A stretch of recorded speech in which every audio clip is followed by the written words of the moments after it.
E aí, pessoal? Olha só, hoje a gente vai fazer uma exploração de uma daquelas histórias antigas que, sinceramente, parece um roteiro de filme moderno. É uma narrativa lá de Gênesis 25 que consegue condensar uma vida inteira de tensões familiares em, acreditem, apenas 11 versículos.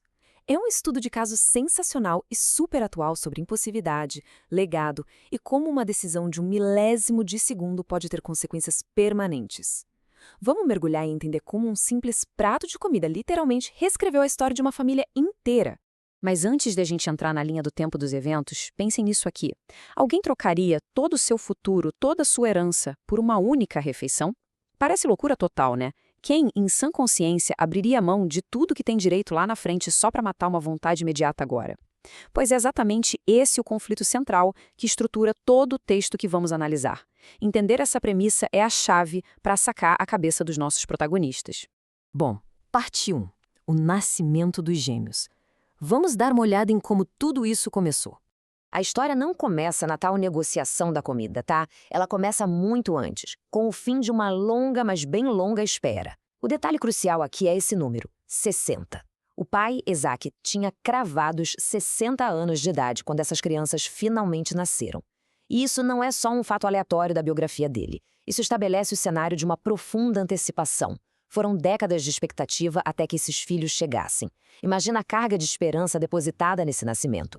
E aí, o primeiro bebê nasce. E o texto original é muito visual, ele descreve a aparência física desse primeiro filho com detalhes super marcantes. Ele nasceu ruivo e, pasmem, totalmente coberto de pelos, como se já tivesse nascido usando um casaco de pele felpudo. É uma imagem muito rústica desde o primeiríssimo segundo de vida. E justamente por causa dessa aparência inconfundível, ele recebe o nome de Esaú. Ele é o primeiro a respirar, e por isso o detentor natural de todo o direito de primogenitura. Só que, logo na sequência, vem o irmãozinho. E aqui o negócio já fica tenso. A fonte conta que o segundo menino saiu da barriga com a mão agarrada, mas agarrada mesmo, no calcanhar do Esaú. Por causa dessa ação física peculiar, ele é chamado de Jacó. Gente, isso ilustra brilhantemente a essência da relação deles. Desde o exato momento em que eles chegaram ao mundo, já existiu uma luta. Um cabo de guerra literal e metafórico por posição, com o segundo tentando fisicamente puxar e alcançar o primeiro. Parte 2. Perfis e preferências opostos. Vamos ver como essa dupla cresceu. Conforme os meninos vão crescendo, aquelas diferenças lá do parto evoluem e criam a tempestade perfeita dentro de casa.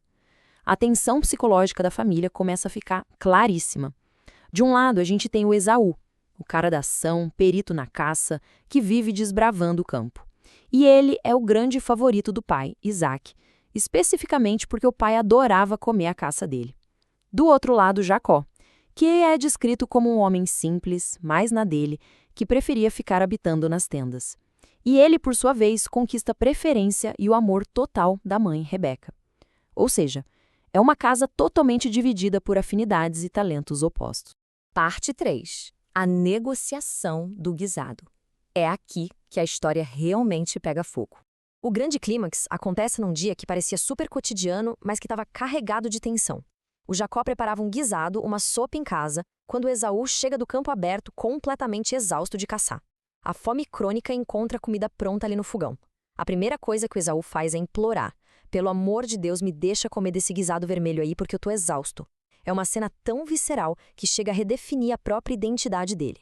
A fonte explica que por causa da sua obsessão pela comida vermelha no momento de extrema vulnerabilidade, o Esaú passou a ser chamado de Edom, que significa literalmente vermelho. O desespero daquele dia virou o nome do cara. E é nesse momento que a narrativa dá uma guinada dramática. O Jacó não vira e fala: claro, irmão, senta aí. Nada disso. Ele oferece um contrato. Ao ver o desespero do irmão, o Jacó demonstra um cálculo super frio e manda de cara: vende-me hoje a tua primogenitura. Ele enxerga no instinto mais básico de sobrevivência do irmão a alavanca perfeita para conseguir o maior status da família. Era a oportunidade de uma vida batendo na porta, em forma de fome e exaustão. Vale muito a pena a gente parar para prestar atenção na resposta do Esaú. Ele diz: tô a ponto de morrer. De que me serve logo a primogenitura? Gente, essa é a anatomia perfeita de uma mente totalmente consumida pela urgência do presente. É uma hipérbole óbvia, né? Ele com certeza não ia cair duro de fome ali no chão. Mas o desconforto imediato cega totalmente a visão de longo prazo dele. O valor do futuro inteiro dele desmorona diante da dorzinha chata de um estômago vazio. E o Jacó? Zero emoção. Em total contraste com o exagero do Esaú, ele se mantém irredutível e totalmente focado em garantir o acordo. Ele não aceita um "tá bom, é seu", jogado ao vento. Ele exige "jura pra mim hoje". É como assistir a uma cena tensa de filme. O caçador forte tá ali, completamente à mercê do estrategista calmo, se amarrando num juramento irrevogável feito no calor de uma crise super passageira. E o Esaú jura. O negócio tá fechado.